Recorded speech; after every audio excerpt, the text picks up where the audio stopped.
Today, I'm going to unbox this CyberPower standby UPS system and show you everything it comes with.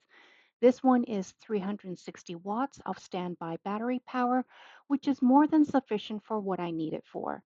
So, I got this because lately we've been experiencing quite frequent power outages and brownouts. Although the power outages typically only last a few minutes, that means my computer powers off without a graceful shutdown, which I don't like.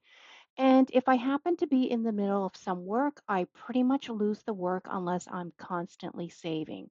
So it's good to see this power cord is pretty long. It's supposed to be 5 feet, which should be ample to reach the wall outlet.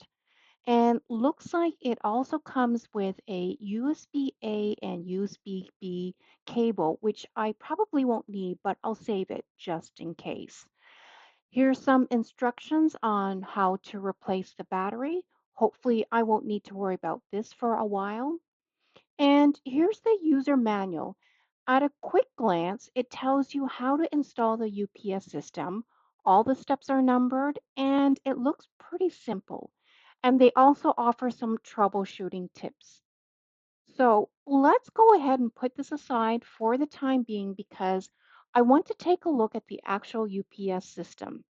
It's kind of heavy, but that's to be expected. It weighs about 5 pounds. There's two USB-A ports, which is convenient if you don't have any room to plug in any adapters. And there's a total of 8 power outlets. And here's the power button, which I assume when I plug this in, the LED indicator will light up. So I guess I can lay this flat onto the tabletop surface. And over here, we've got a USB-P port. And on the right, there's a reset button. And that's pretty much it.